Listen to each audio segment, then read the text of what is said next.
Final chapter. For all the marbles. Here we go. Universal Colony, year 118, was a year of triumphs and defeats.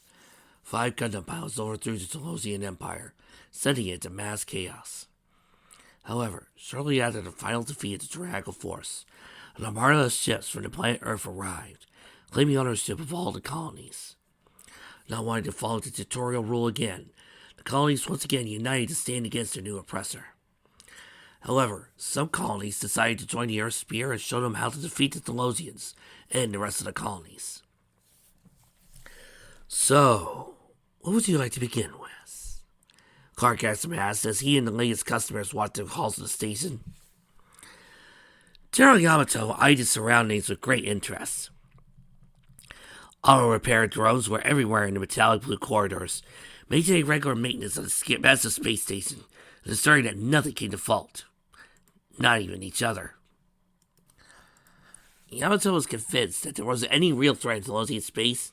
It would come from Clark Axel himself, and a huge stockpile of mobile suits and mobile armors he claimed to have. Yamato then looked over at Edmund Shibumi, the representative of the colonies that wished to join the Earth Spear. He was no older than 17, yet the boy seemed to be a hardened soldier. Yamato wondered if there were because of some tragedy in the boy's life, or he had always been a soldier.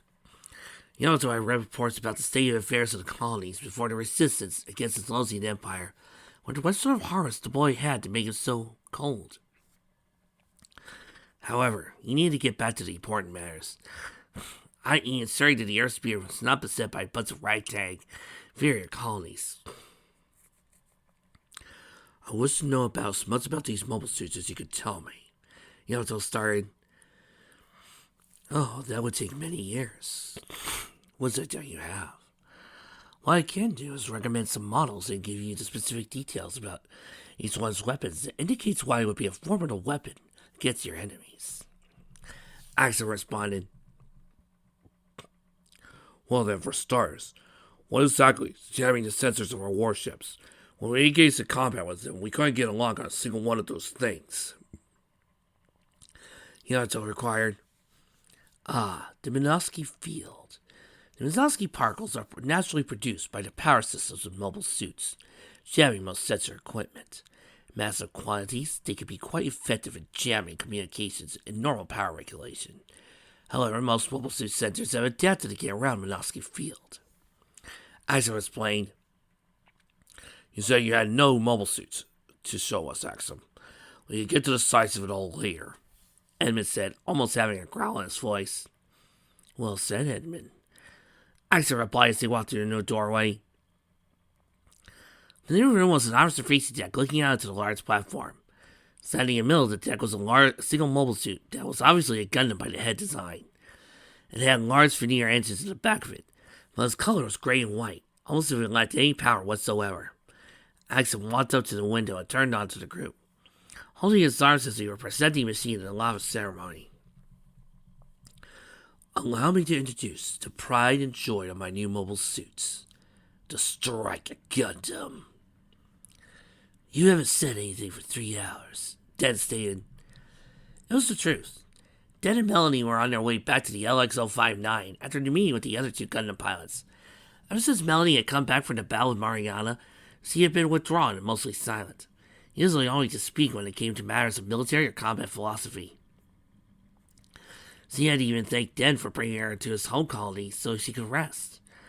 He worried that such a thing was only going to destroy her eventually, so he decided to finally take matters into his own hands after she failed to reply to him. Den accessed the communications console in his Gundam, Gollum, and transmitted a signal to Jubilee Zero. Melody took a look at her communications console as a red light flashed, having ignored Den's previous communication. Her eyes wide as her Gundam's energy levels started to drop, causing her to lose forward thrust. As Jubilee Zeros finally began to slow, simply having momentum carry her, Gollum came in front of the Gundam and pulled a now limp mech so it had stopped. Melody ran a quick internal diagnostic on her systems. She wasn't sure what Den had done to her machine, but it was obvious that the power drain was getting worse. Her communications panel remained online, but weapons, defense, and propulsion were all quickly defeated. Life support was beginning to drain, but at a much slower rate. Melanie ignored warnings about life support because even if internal heat and airflow were compromised, she would still have an hour's worth of heat and oxygen before any serious problem developed. The communications console once again began beeping, this time with a blue light to indicate visual transmission from Den. Melanie pushed the appropriate switches, seeing Den's face appear on her front screen. "What does the meaning of this?" She demanded to know. "You know exactly what this is about. For a week now, you've been withdrawn from the military and everyone.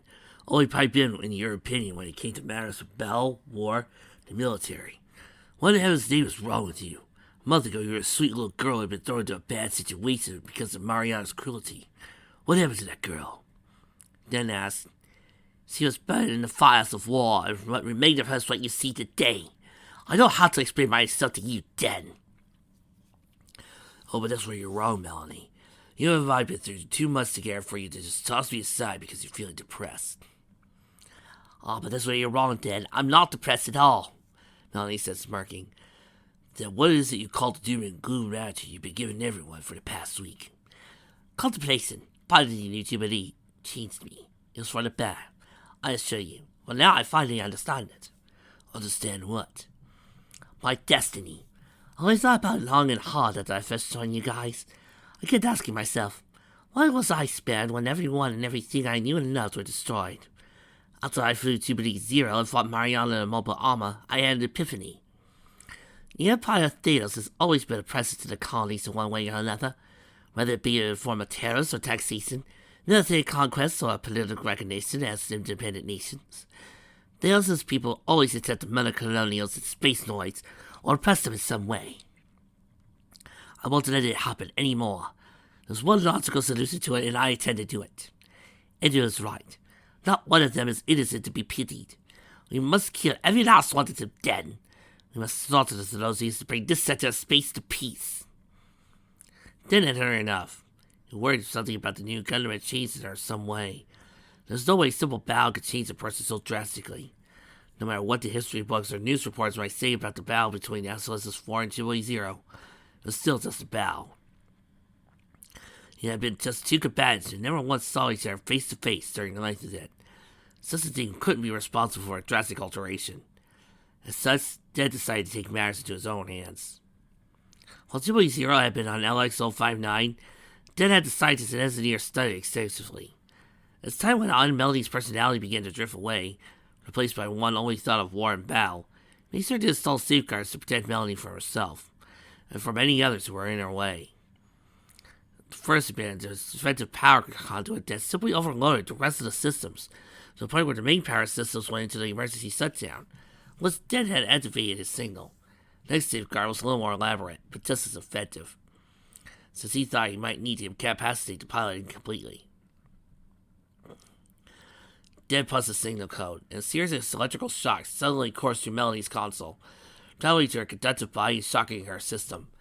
She yelled and screamed once before she slumped into the back of her seat, falling unconscious instantly. Seeing that his longtime friend was now unconscious, Den sent a signal to deactivate the power conduit and let Jubilee power up again and restore life support. After all, it was still another hour and a half before he reached LX-059 again. "So, what are you going to do with her?" Canola asked over the communications link. "Doctors are going to have another look at her. There has to be something wrong with her that they can track down. We only had a week to do examinations on Jubilee Zero last time it was here. This time, we're going to rip it apart and put it back together again, till we find out what it did to Melanie." Den responded. "Are you even sure the problems with the Gundam and not Melanie herself?" Aram asked. Sorry, seriousness, he wasn't usually prone to demonstrating. "You see what she was like in the instant that machine was activated? The problem is in there, not Melanie. What the hell could have done this?" Den speculated. "Why don't we take her to the source and ask him?" Aram inquired. "Can we go to Clark Askham and ask him what he did to our friend?" Canola asked for clarification. "Exactly. Axel was obviously the one who built the damn thing in the first place, so we need to go to him directly and find out what he did to make Melanie go crazy," Aram said. The two stared at him. "Aram, when did you ever get good ideas?" "Guys, I've always been smart. I just don't like to show it. Innocent to maintain, you know?" Aram laughed, striking a post beside his Gundam. Well, get your inmates over to Axis Space Station. Don't start any trouble until we arrive. They'll say we had to talk to him, and that's a matter of great importance. Dead Orange. Wait a second. Shouldn't we be getting ready for the Earth Spear? It's not like they're going to hit pause on the war just because our friend's in the hospital. Aaron stated. We'll keep in contact with our colonies and alert them to our relative situations. We'll coordinate different space on how we're going to win this war. Keep Earth Spear from taking us, Canelo responded. This is kind of different, you know, Aaron said, suddenly seeming a little uncomfortable. What do you mean? Den asked. Aaron continued, over war. We took out the Empire through guerrilla tactics and subversion. This is direct, all-out, unyielding war. It's different. The Air Sailor replied at first. Just do your job, Aram. That's all we can ever do. Den stated, quickly closing the communications channel, shutting the screen off. And Mr. Boomy has left. A political crisis has developed on his colony and he requires services back when they can be used. Clark Axel explained to General Yamato. The general stood up and down the street, smiling. Frankly, I'm a little more relieved about that. The boy be getting quite frightening when he needs to be. Clark Axel grinned his demonic grin and intertwined his long bony fingers as he tilted his head to the side. Put his hands up to the doorway of the dining room, offering the general a chance to walk through it. So, would you like to see the special project I've been working on for some time? General Yamato nodded, quickly followed Axum. He led to the elevator, brought down to the second lowest level of the space station. When the elevator reached its destination, a series of gas jets opened up, and both Axum and the general sprayed the gas. Axum explained that it was to sterilize both of them, since his genetics laboratory was a dust and germ-free zone. After the process was completed, the doors opened and the two walked inside to the lab. The two walked down to the hallway in the laboratory towards a single glass tube in the center of the room. Inside the tube was a single naked man, suspended in some sort of blue liquid. Despite the liquid's effect on the color, Yamato could tell the person had red hair. The man's eyes were closed, so Yamato couldn't divide his eye color. What was particularly strange about this man was his body was littered with burn marks, particularly the kind Yamato had seen happen on people who had gone through the atmosphere throughout with very little protection. I found him in the wreckage of a Gundam several months ago on one of Theos' moons.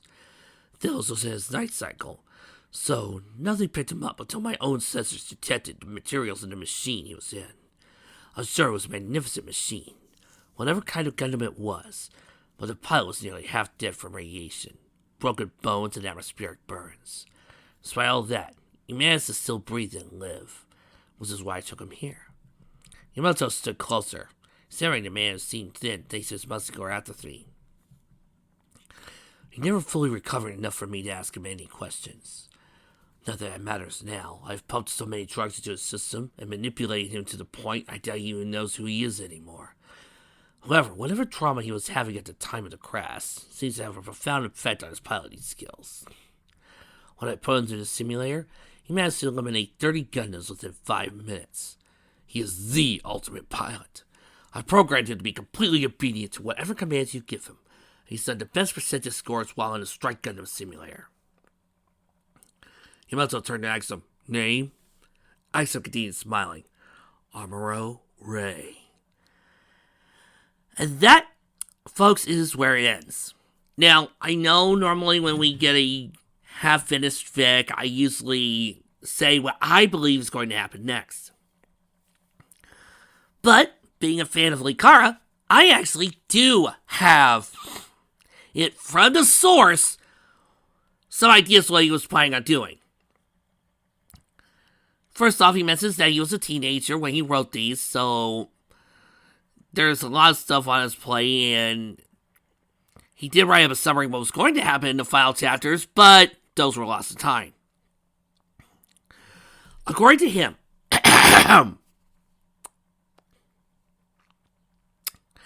Clark Axon was going to be the final villain of the series, with the full explanation of what his deal was. He was a scientist who developed the ability to grab objects from other universes and pull them to his own. Thus, his entire business was built around stolen Gundams and mobile suits from other reality that he refers to engineered to produce himself, though the majority of his initial fortune came from stuff plucked from other Gundam series. And on accident, occasionally, some of those suits would still have pilots in them. hence the presence of Zack's Char Amuro. Amuro and Char would have another one last battle, though Amuro's mind was completely destroyed from what had transpired, and after the battle, Zack and Char would build a new life as partners. Oh my. Doing something. I can't really recall exactly. Maybe dismantling mobile suits?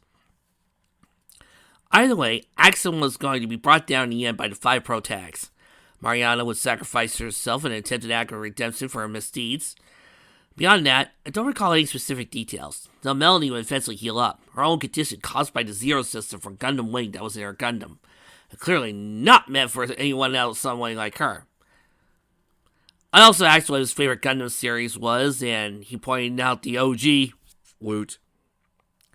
For those of you who are wondering, right now it's Gundam X with followed by the OG, and we've got G Gundam Wing tied for second to third place, and then probably got the rear. We got Zeta and Double Zeta.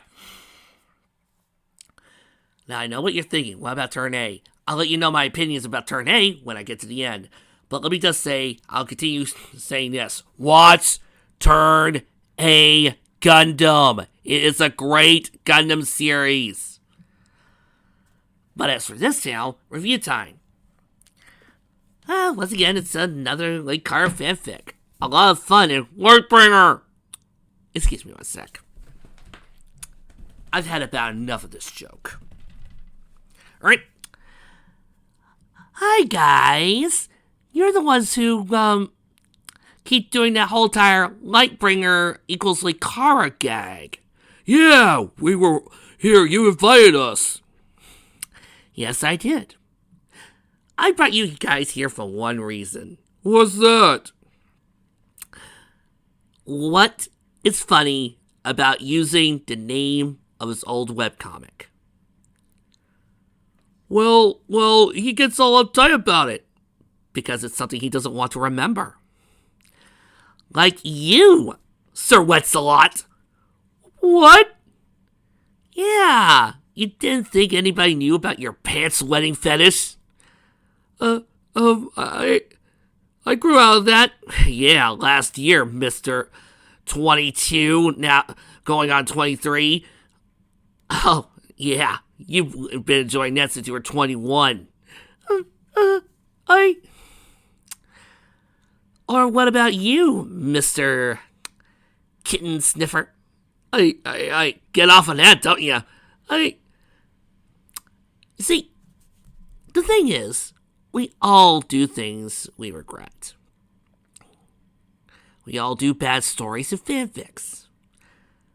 And a lot of times we want to grow away from them. We improve. We change. I hate to tell you people this, but... And I think it's obvious, I believe in this, but people do change. Opinions change. People see things in a different light. People improve from their skills. People grow. People become different people. I know. Shock and awe. So, again, what's so funny about saying Lightbringer? Is it surprising? Is it a type of gag? Come on. What is it? We don't know. Right. And as such, you losers get the penalty. Trixie? With pleasure. Taser! There. I think I killed the joke. Back to the show. But yeah. As I said, I relate a lot to Likara, and this is why. It's amazing to see him go back from his old stuff to his new stuff. And fanfics are like this are quite fun to read. You can continue to see some of the things that he wanted to do and see what has led him to be the fun reviewer that he is now. I do have some complaints.